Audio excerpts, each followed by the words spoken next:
पत्नी का जो एक धर्म है उसे पातिव्रत धर्म कहते हैं। यदि केवल अपने पति को भगवान मानकर और उनकी आराधना में, तो वो मोक्ष पदवी भी प्राप्त करती और जो चाहे वो प्राप्त कर सकती है। पातिव्रत धर्म में बड़ी भारी सामर्थ्य है। सच्चाई की परीक्षा तो तभी होती है जब विपत्ति आती है। तुम धैर्यवान हो, तुम धर्मात्मा हो, तुम हमारे मित्र हो या तुम हमारे अर्धांगिनी हो, इसका परिचय तो तभी मिलता है जब विपत्ति हो। अर्थात मित्र विपत्ति में हो तो उस समय उसे छोड़ना नहीं चाहिए। तुम विपत्ति में हो तो धर्म नहीं छोड़ना चाहिए, धैर्य नहीं छोड़ना चाहिए। अगर पति विपत्ति में है, बहुत संपत्ति अपहरण हो गई, तो ऐसे पति का किसी भी तरह से मन न दुखावे कि अब आपके पास तो कुछ रह नहीं गया, हमारी आप कामनाओं को पूर्ण नहीं करे। तो धीरज धर्म मित्र अरुणारी आपद काल परखे चारी, जो ऐसी स्थिति में अपने पति का सहयोग करती है। वनवास हुआ, सियाजू ने ना तो जनकपुर का सुख स्वीकार किया ना अवधपुर का। कहा जहां प्रभु श्री राम के चरण, वहीं मुझे करोड़ अयोध्या जैसा सुख मिलेगा। यदि कोई स्त्री, अनुसुईया जी उपदेश करें सियाजू को, अपने पति का किसी कारणवश अपमान, धन नहीं है, उतना विद्वान नहीं, उतना ज्ञान नहीं, और तुम्हारे ही कर्मवश तो तुम्हारा पति बना है, उसका अपमान, पातिव्रत धर्म की यहां चर्चा करें। क्योंकि सबसे बड़ी पतिव्रताओं में शिरोमणि हैं श्री अनुसुईया जी, जिन्होंने भगवान हरि, हर और ब्रह्मा को 6-6 महीने के बालक बना दिया अपने पातिव्रत धर्म से। वो कह रहे हैं कि पति का अपमान न करें, अपने भगवान के समान समझे। यहां पातिव्रत धर्म की चर्चा प्रपंच की नहीं, बात यहां बहुत अध्यात्म की चरम ऊंचाई की बात करें अनुसुईया जी। इसको लौकिक में घसीटोगे ना तो ये तर्क वितर्क के सब।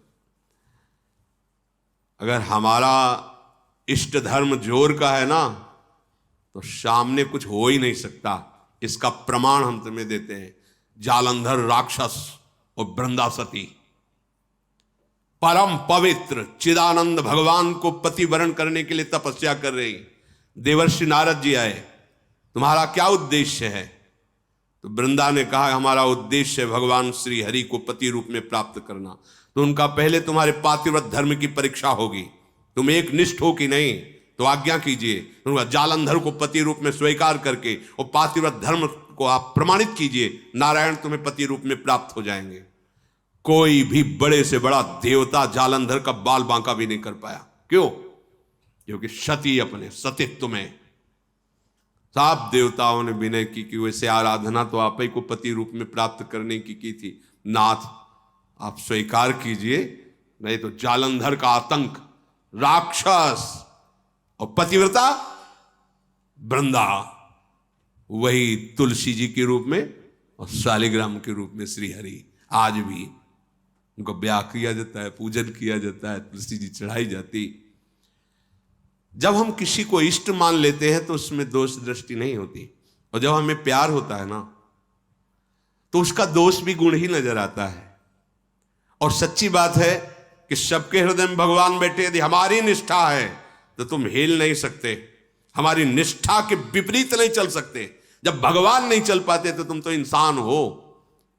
ये था माम प्रपद्यन्ते तास्ते, मेरे लाला बनकर घुटने के बल हमारे आंगन में चलो तो अनंत ब्रह्मांडों का पिता घुटनों के बल चल रहा नंद बाबा के आंगन में या महाराज दशरथ जी के आंगन में। मंगल भवन अमंगलहारी द्रवहुषु दशरथ अजीर बिहारी। दशरथ जी के आंगन में विचरने वाले, कैसी लीला!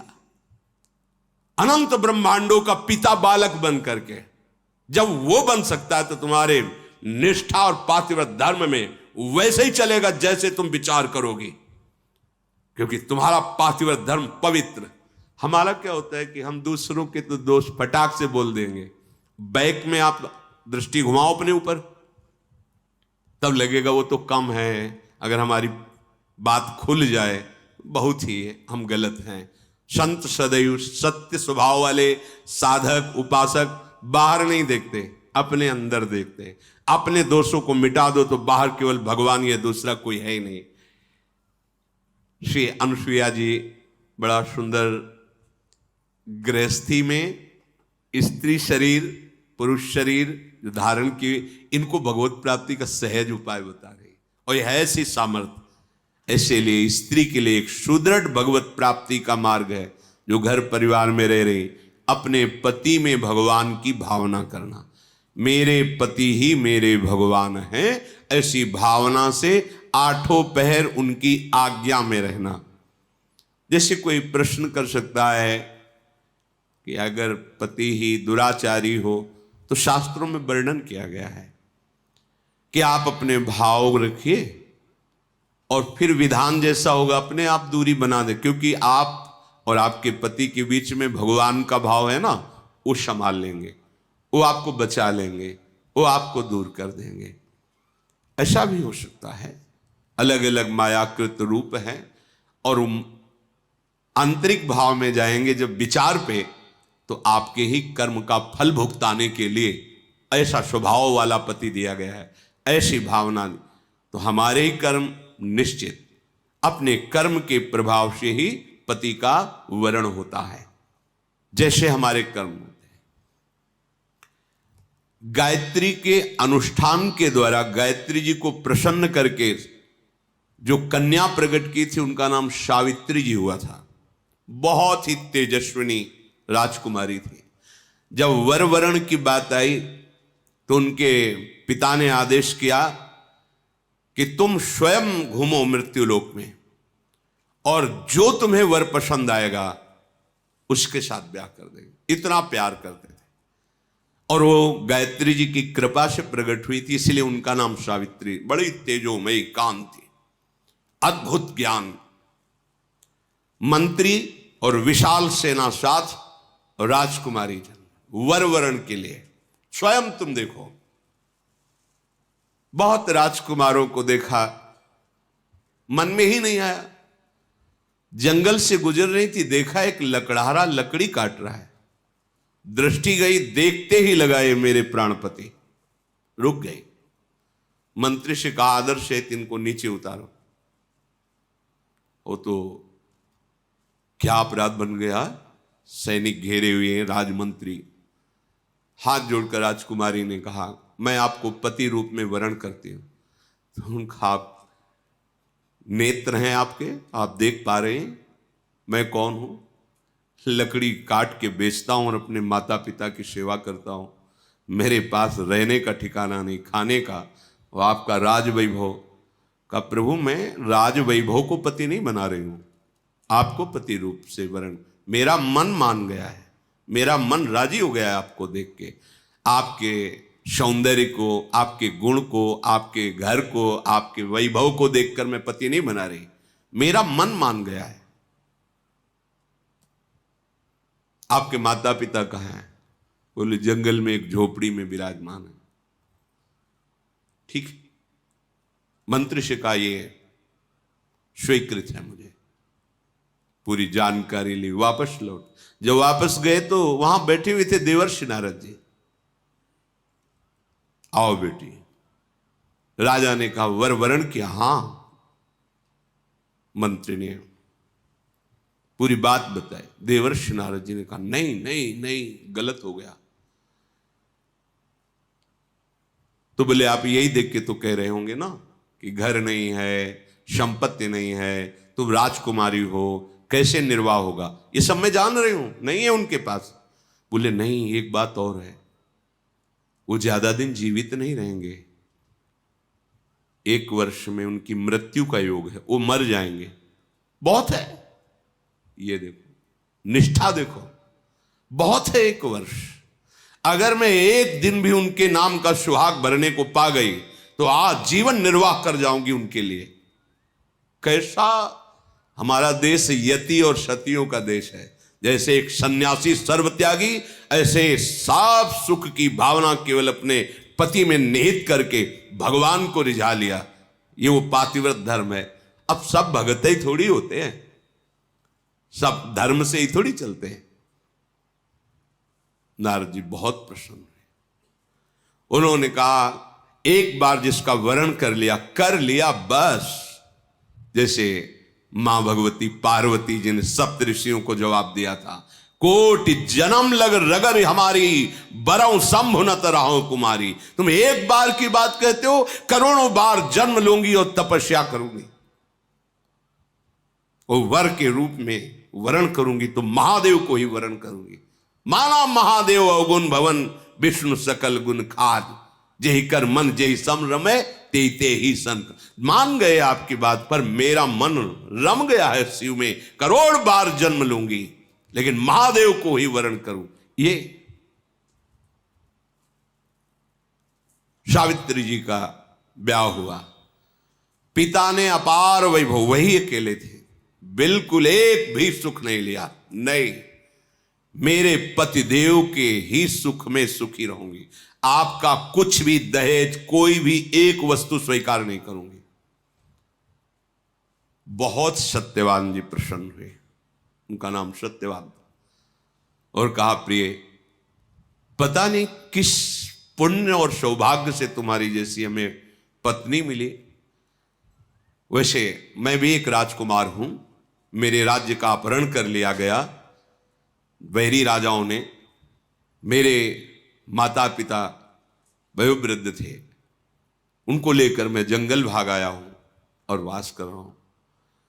पर मैं तुम्हें कैसे, उनको ये पता नहीं कि मैं 1 वर्ष की आयु, लेकिन सावित्री जी को पता है, मैं तुम्हें कैसे सुख प्रदान कर सकूं। बोले भगवान, बस आपकी चरण सेवा करके, आपको सुखी देखकर मैं परम सुखी रहूंगी। सुबह वो लकड़ी काटने के लिए चले, वो साथ चली, उनका नहीं, हमारे माता पिता की सेवा में रहो, जो आज्ञा। और वो जिस दिन से ब्याह हुआ था उस दिन से तिथि गिनना प्रारंभ कर दी। धीरे धीरे जब कुछ महीने व्यतीत हुए, उन्होंने अन्न छोड़ दिया। सत्यवान ने पूछा क्यों? बोले हमारी कुछ मन में ऐसी कामना है कि मैं नियम पूर्वक रहूं। कुछ समय व्यतीत हुआ, जल छोड़ दिया, वायु पी करके केवल मंत्र जाप करते हुए कि पति का शरीर छूटा, मैं अपना शरीर रखूंगी नहीं, छोड़ दूंगी। और जब वो तिथि आई, उनका आज भगवान मेरी इच्छा है कि आपके साथ में वन में चलूं। तो नहीं माता पिता, आज तक आज्ञा मानी, केवल एक दिन, आज केवल, फिर जैसी आपकी आज्ञा होगी, पर आज आपकी आज्ञा उल्लंघन करूंगी और आपके साथ चलूं। उनको पता था आज आखिरी दिन है, सत्यवान को पता नहीं था। गए, चलो तुमने पहली इच्छा प्रकट की है, अभी तक कोई इच्छा ही नहीं प्रकट की थी, और वो भी इच्छा अपने पति के अंतिम दर्शन और वही प्राण त्यागना, निश्चय इनका यही था। लकड़ी काटने लगे, बोले सावित्री ऐसा लग रहा है मेरा सर फट रहा है। बोले भगवान नीचे आ जाइए, समझ गई हूं, आप लेटिए। सर को अपनी गोद पे रखा और मंत्र चल रहा है, शांत, देखती कौन आता है और मेरे पति का स्पर्श करता है। ब्रह्मचारिणी पातिव्रत धर्म से युक्त गायत्री के अनुष्ठान से प्रकट हुई और मंत्र चल रहा है। यमदूतों की तो सामर्थ्य नहीं, साक्षात धर्मराज आए, यमराज रूप में नहीं, धर्मराज के रूप में। उनके 2 रूप हैं, पापियों के लिए ये भयानक यम रूप, जो यमदूत पहुंचते हैं, महान दंड देते हैं, लेकिन जो धर्मात्मा पुरुष होते हैं, जिससे पाप और धर्म दोनों, फिर वो उनके लिए थोड़ी सुविधा होती है। और जो धर्मात्मा पुरुष होते हैं वह साक्षात धर्मराज पहुंचते हैं, लेकिन जहां भक्त होते हैं वहां भगवत पार्षद पहुंचते हैं, ऐसे नहीं। और यहां तो भगवत पार्षदों का भी प्रवेश नहीं। श्री जी की सखियां जो अत्यंत करुणामयी, देखा सामने धर्मराज, मंत्र का प्रभाव, मूर्तिमान धर्मराज सामने। उनका बेटी तुम्हें धैर्य धारण करना होगा, वो मूर्छित हो गए सत्यवान। उनके आते ही प्रक्रिया है प्राण घसीटने की, मूर्छा गए। तो उनका भगवान ये मेरे पति हैं, आप प्राण ले लो और देह की रक्षा करो, ऐसा कैसे हो सकता है? ये हमारे प्राण हैं। तो उनका समय तो पूरा हो गया, मैं तुम्हारे पति को सूक्ष्म शरीर में यातना देह में लेकर अब जा रहा हूं। बोले आप अपना काम कीजिए और मैं अपने धर्म का निर्वाह करूंगी। खिंचा सूक्ष्म प्राणों को, बंधन से बांधा यमपाश से, चल पड़े। सावित्री जी मंत्र बल से पीछे चल पड़ी। कंकन किंकिनी की झनकार तो पीछे मुड़ के, उनका बेटी असंभव है, मृत्यु होने के बाद जीव को अपने कर्मों का फल भोगना ही पड़ता है, वो किसी का साथ निर्वाह नहीं कर सकता। तुम वापस चली जाओ। उनका आप अपने कर्तव्य का पालन करें, हम अपने कर्तव्य का पालन करते। आगे बढ़े, पीछे कहा तुम्हारे पति प्रेम को देख करके हमारे हृदय में उत्साह हो रहा है, तुम वरदान मांगो, केवल सत्यवान के प्राणों को छोड़कर, इस जीवात्मा को छोड़कर तुम कोई भी वरदान मांगो। तो उनका सुना है हमारे सास ससुर राजा थे, उनका राज्य वैभव उनको पुनः प्राप्त हो जाए, उनके नेत्रों की ज्योति प्रकट हो जाए, ऐसी हमारी इच्छा है।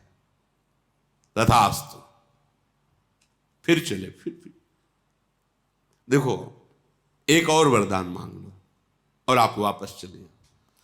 तो हमारे माता पिता के पास केवल हम ही संतान थी, पुत्र नहीं था। एक पुत्र प्रदान कर दीजिए, अर्थात भाई। वह तथास्तु। फिर देखो बेटी, हम तुम्हें बार बार कह रहे हैं, यहां से आगे की यात्रा सूक्ष्म देह से होती है, स्थूल शरीर से नहीं। तुम अपने पातिव्रत धर्म से युक्त हो, इसलिए मुझे देख पा रहे हो, मेरे साथ चल रहे हो, पर अब उचित नहीं है। एक और वरदान मांग लो। तो अब मुझे भी एक पुत्र चाहिए। उनका तथास्तु। बोले रुक जाओ, मैं एक पतिव्रता हूं और बिना पति के संतान कैसे हो सकती? धर्मराज जी फंस गए, पतिव्रता के वचन में धर्मराज जी फंस गए, सत्यवान को छोड़ना पड़ा। ये उसी पातिव्रत धर्म का वर्णन पीछे हमने कई बार सुना है।